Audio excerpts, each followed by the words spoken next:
also get 2 minutes. I'm sorry. Madam मैं 4 minute खत्म कर दूंगा मैडम, आप दोबारा नहीं बोलने दूंगा।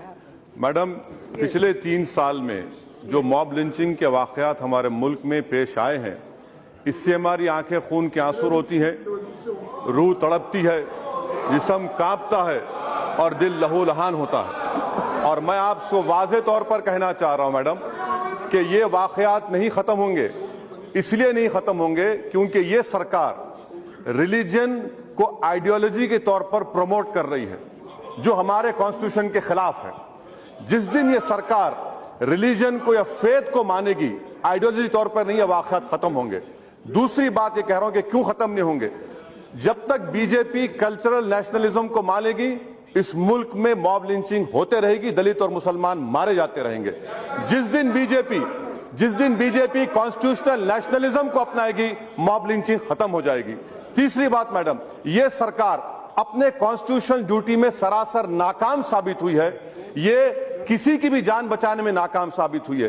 इन्हीं के कर्नाटक में लोग मारे गए, केरल में मारे जा रहे हैं, और फिर पूरे मुल्क में इन्हीं की रियासतों में जहां पर ये इख्तिदार पर है, मुसलमानों और दलितों को टारगेटेड किलिंग हो रही है। चौथी बात यह है मैडम, जो मैं आपके सामने रखना चाह रहा हूं, अभी अलीगढ़ रेलवे स्टेशन पर एक नजमुल हसन नामी शख्स इंजीनियर है, रेलवे पुलिस ने क्यों पकड़ा उसको?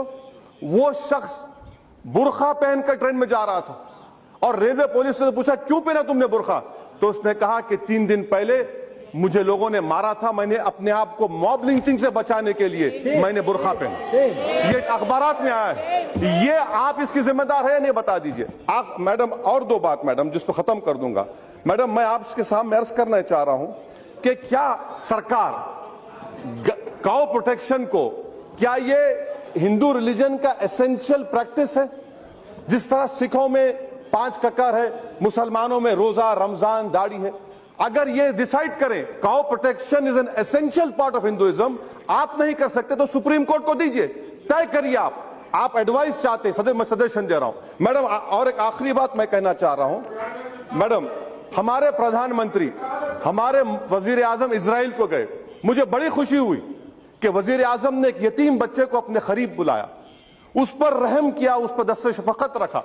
मैं आपके जरिए से वजीर आजम से पूछना चाहता हूं कि जिस तरह वजीर आजम ने एक मोशे नामी बच्चे को, जिसके वालिदैन को पाकिस्तान के दहशतगर्दों ने जान से मार दिया था, क्या हमारे वजीर आजम अपने घर में इखलाक के बेटे को बुलाएंगे, जुनैद के भाई को बुलाएंगे, अयूब खान के खानदान वालों को बुलाएंगे, कर्नाटक में आपके लोगों को मारने वालों को बुलाएंगे, बुलाकर उनको गले से लगाए वजीर आजम?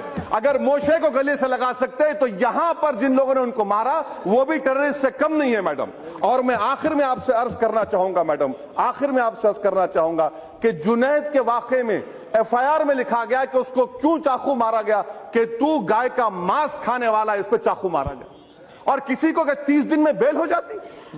क्या आपकी सरकार नहीं है वहां पर? 30 दिन में बेल होगी। 90 दिन लगते हैं मैडम मर्डर केस में। आपकी सरकार सो रही है, आप कॉन्स्टिट्यूशन ड्यूटी में नाकाम साबित हुए।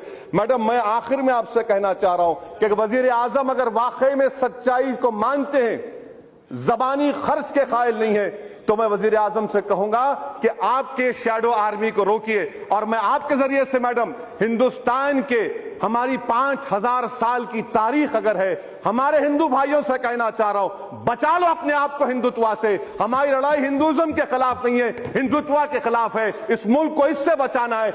यह हुकूमत हिंदुत्व को प्रमोट कर रही है और टारगेटेड किलिंग कर रही है मुसलमानों और दलितों की। ये नाकाम साबित हुए हैं। मोदी सरकार की हुकूमत जब तक रहेगी, मॉब लिंचिंग चलता रहेगा। शुक्रिया मैडम। Thank you honourable.